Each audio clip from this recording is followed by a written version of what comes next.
Hey everybody, Stinson here. Welcome back to another Apex Legends video. In today's video, guys, we finally have the long-awaited Apex Legends Season 11 Escape patch notes. Now, I did skim through these patch notes, and honestly, there's some pretty cool changes in here. I'm not gonna lie, especially for a very specific legend. We've got Ash's confirmed abilities, we got legend buffs, we have weapon changes, we have ranked system changes as well. So there's a lot of cool stuff going on. I'm kind of digging it. Before we continue with the video, if you guys like Apex Legends or you like me as a person, make sure to smash that like button. And also don't forget to subscribe to the channel for more Apex content. But anyway, I don't want to go on a tangent, so without further ado, let's get right into the video. Alright everybody, first things first, we already have new content, new legend Ash. I'm sure we all know that Ash is the latest legend. If you guys haven't seen my latest Ash reaction videos to these recent trailers and stuff, I'm going to link them all up there for you guys to click. So after you watch this video, go ahead and watch those. But anyway, here we have Ash. They're going to get in depth with her abilities, so let's see exactly how that works. I'm not going to read all of that too much. A new legend has a familiar face. Ash is overseeing the arenas, as we know. A simulacrum, who was a doctor named Ashley Reed. It's a whole bunch of lore stuff.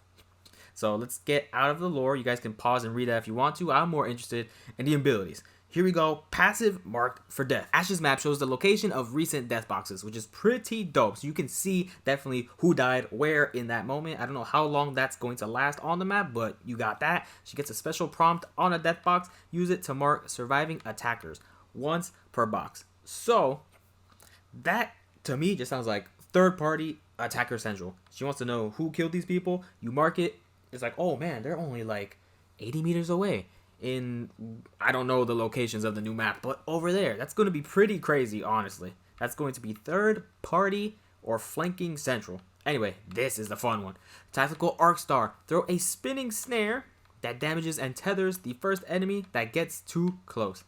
That is, if you haven't seen the gameplay trailer for Ash or the ability trailer for Ash, oh man, pretty much what it does, she throws something on the floor. It has like a circle radius, so whoever gets in it or near it gets slowed down significantly, as if they're getting pulled to the max. I'm pretty sure the more you run, you get out of it eventually, but it really does like slow you down from what I've seen. It's crazy. Ultimate phase breach. Tear open a one-way portal to a targeted location. This portal stays open for a short time, during which anyone can use it. So your team, it is confirmed, can use your portal. It is one way during which anyone can use it. So I don't know how long it's going to stay open. So you have to be careful that there's a third party or somebody who's behind you.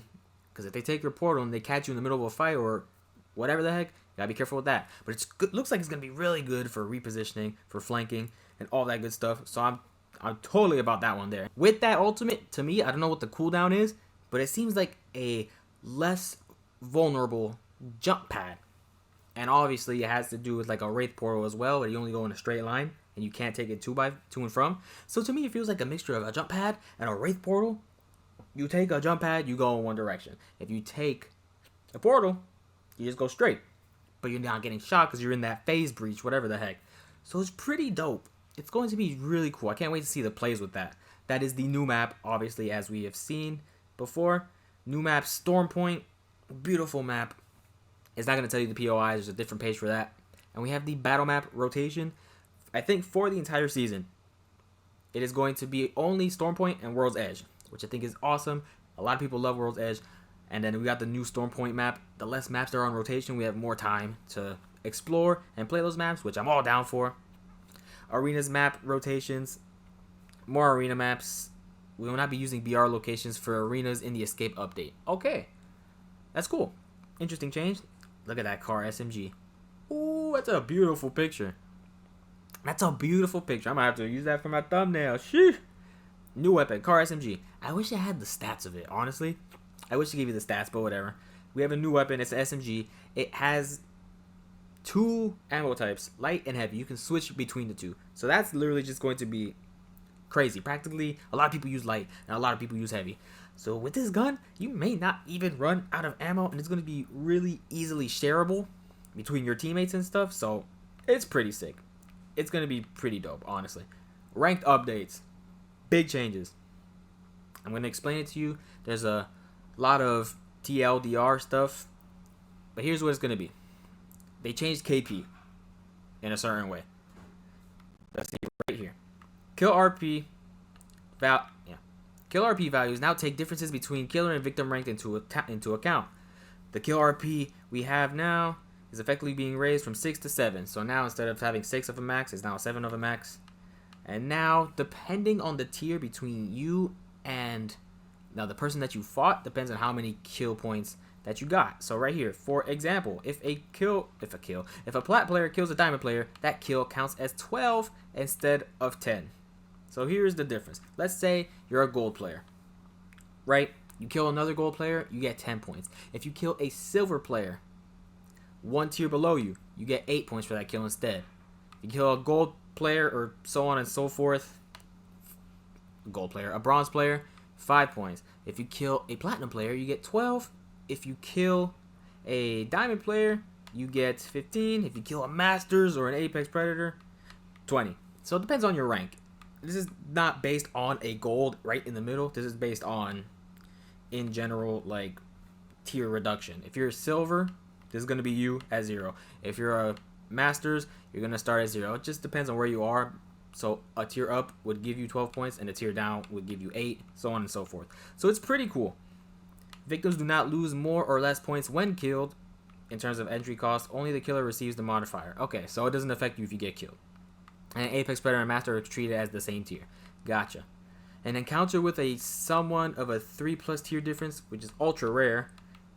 Rank matchmaking is staying the same, so in general you'll come across identical tiers. Yeah, because that'd be crazy if you're a diamond player and all of a sudden you got a bronze guy in your lobby, and then that kill would practically be trash. So now another thing, you still have placement points, but now you have a per kill bonus based on your placement. So if you place, right, where's my mouse, from 6 to 10, 10 to 6, per kill you have, you get an extra 2 points. So on and so forth. Per kill you have, 4th and 5th place, 5 points. 10 points, 2nd and 3rd. You win, you get a 15-point bonus per kill. But I think the kill point max is 175. So I think if you have almost the max amount of kill points, that bonus may not go to as much as you may think, but it is what it is. So it's kind of crazy. I really like that. Here's a better chart of that, the new chart that they're going to have, showing you the tier deltas and the KPs, the placements, and the bonus PR, RP, kill points, yada yada. Ranked, I know there's a lot of ranked issues for arenas. Let's see what's going on here. Ranked Arena now has 2 splits, similar to Battle Royale. Alright, bet. Along with each new season, there's a soft MMR reset and new placement matches. New seasons require the usual 10 placement matches, while a new split only requires 5.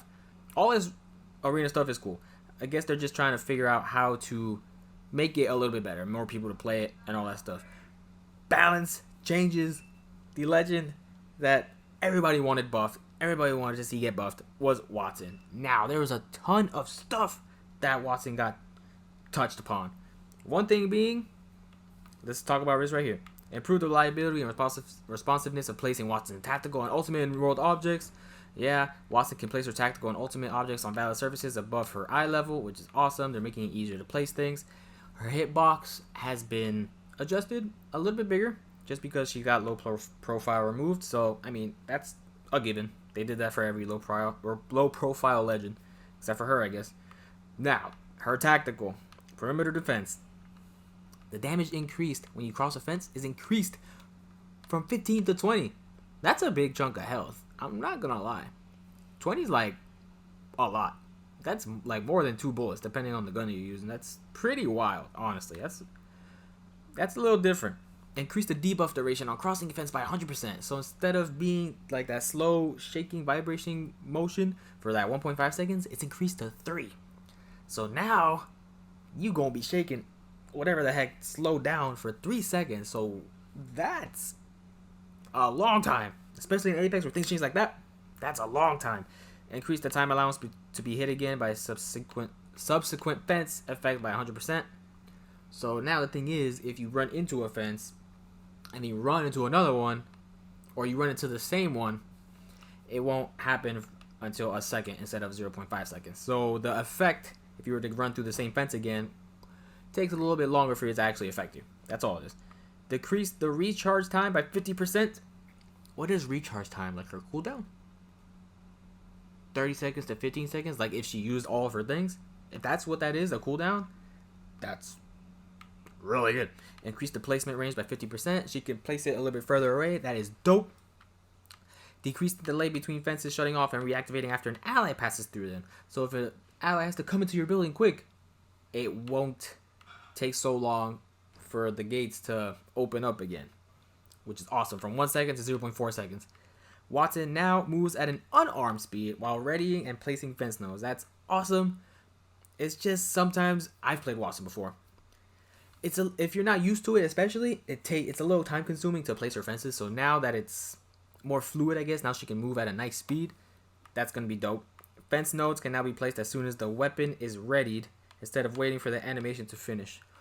Okay, so there's an animation cancel. That's dope. I can see Wattson. I can see people messing up in a good way with Wattson. Oh man. Ultimate interception pylon. The pylon output has been significantly reworked. Alright, bet. Reduce the number of active pylons Wattson can place from 3 to 1. That is because it now lasts forever. Imagine having 3 pylons that just last forever. That's kind of crazy, honestly. But anyway. Instead of timing out after 90 seconds. So I guess if you place one somewhere else, you go a different direction and you place another one, that one will get destroyed type thing. I'm assuming that's what that is. The pylon now has a pool of 250 shields that can be distributed to nearby players instead of effectively infinite shields. Okay. So I don't know if that's a nerf, but I think they increased the regen rate. Yeah. Increased the pylon shield recharge rate by 150%. And smooth regen rate 2 seconds to 5 seconds, and more accurately, 1 to 0.52 seconds to 1.02 seconds. What is a smooth regen rate? 5 per second, or more accurately. Oh, okay, it's just really pinpointing it. So you get 5 shield per second. Woo! When a pylon is out of shields, it no longer recharges players' shields, but can still zap incoming ordnance. Gotcha. Taking damage while regenerating shields via the pylon delays continued regeneration by 1 second. Okay. So if you take damage while regenerating the shields via the pylon, the delays continue. Okay, so if you get shot, there's a little bit of a delay. That's good. That's cool. That's cool. Then there's a UI here. Pinging a friendly pylon will now display the percentage of shields, which is good for comms and stuff. Pylon ordnance zapping has been moderately reworked. Ordnance is now zapped when the pylon detects that it would hit any surface within the range and line of sight of a pylon. So instead of just blasting it and it had no reason to blast it, now it's going to be like an actual, if it's in your zone, it's going to zap it. That's dope. As a part of the balance changes current issues, pylon doesn't reliably zap ordnance. Bounced off near surfaces near the pylon should now be addressed. Alright, bet. So Wattson, huge buff. Awesome. Here we go. Supply drop rotation. This season, the triple take returns to the floor. I love it. Taking the place is the G7 now. G7 with a double tap trigger. That's dope. I'm digging it. Dual shell. Is this new? Each round loaded into the Mastiff or the 30-30 repeater is double. So now what? It shoots 2 rounds at the same time with a 1 trigger pull? Sounds kind of dope to me. Anyway, that's all I can say for that. I don't know. Fully kitted rotation.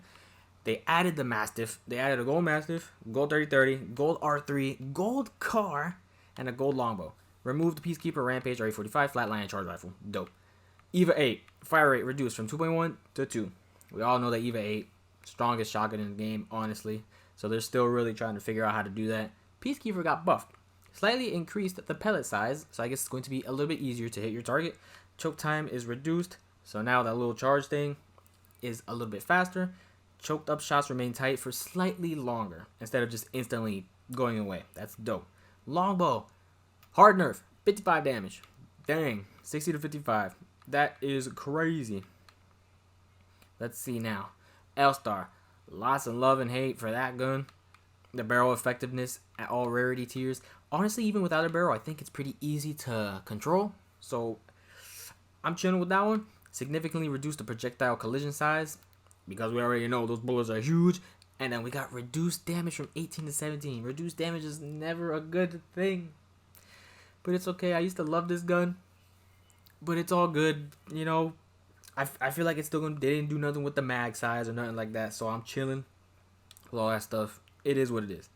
G7, because it's now a care package weapon, damage increased from 34 to 36. Huge double tap, as we saw, added to the G7 supply drop. And now we have weapon supply drop rates. Early game crate weapon rate is increased from 25 to 50%. So now you're more likely to get a weapon from a supply drop, depending on the early stages or mid stages or late stages of the game. So mid game crate weapon rate increased from 50% to 75%, and then late game 75 to 100%. So it's pretty cool. You're just more likely to get a weapon now, but that does not change the Kraber spawn rates for anybody who's worried about a Kraber. Increase the amount of gold loot that spawns in hot zones. Thank you. Sometimes I don't even find gold at all in those hot zones, and it's kind of crazy because those zones are supposed to be like hardcore. Now this is a dope one for me. Crafting. Increase the ammo for crafting. All that stuff to 60, shotgun to 24, arrows to 48. So that's dope. So now you get more ammo instead of spending so much time crafting, getting 20 bullets, spending more points and more points. Crafting ammo price increased from 5 to 10 per weapon. So now it might cost a little bit more, but you're getting way more ammo for it. So I'm fine with that. Evo armor points, crafting increased from 100 to 150. Dope, but it takes 5 more points to make it, which I'm fine with. Replaced a sniper bundle with a shotgun bundle featuring the dual shell. What does that mean? I don't know that part, but alright. And then we have enemy NPCs. Prowler health across the game has gone up, and prowlers on World's Edge and Flyers on King Canyons now reward Evo points 25%. All damage done to AI now progresses your Evo armor. That's dope. We already knew that. That's pretty sick. Arena supply drops. If you play arenas, I play sometimes, will now land outside of the first ring. If possible, land 10 seconds earlier. Dope. Purples now spawn more earlier. So this is just for arena stuff. Round 1, round 2s, round 3s. They no longer spawn blue havocs and devotions or gold RE45s. Alright. Weapon prices have been adjusted. I'm not too crazy about arena. I play it to warm up. I don't play it like religiously. So Mozambique takes more points to do. P2020 takes less points to do. RE45 takes also less points to do. Prowler, less points again, except for the blue one. RE99, same thing. Hemlock, nothing. Quality of life changes. UI teammates will now show their self-reviving, which is cool. Sometimes I don't even know. Add a visual effect for players to communicate when they are out of ammo. Voice over. I'm out of ammo. Alright, bet. Arena map rotation images to show 5 times. Updated arena map rotation to show images of 5. What the fuck? Updated the arena map rotation images to show up to 5 maps. Alright, bet. Updated social awareness badges to unlock as a default for all accounts. And then a whole bunch of bug fixes. I don't want to get into too much of that stuff. These are legend bug fixes. So that is the patch notes. Honestly, let me know all of your thoughts and opinions like in the comments below, because there's so many different things that honestly we just really gotta, there's a lot of discussion here to be.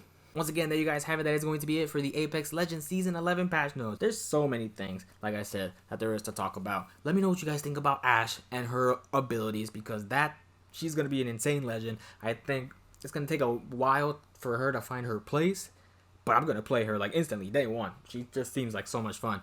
Wattson changes, I'm going to have to stick with some Wattson changes too, or have my friends play some Wattson, because I feel like those changes are going to be also pretty significant. We got the new gun, we got a whole bunch of different things, the rank system. Let me know everything that you think about all this stuff down in the comments below. But with that being said, I'm gonna head out. Thank you guys so much for watching. I appreciate every single one of you guys. Once again, I appreciate you. Y'all stay safe, y'all have a good day. See you all on the next one.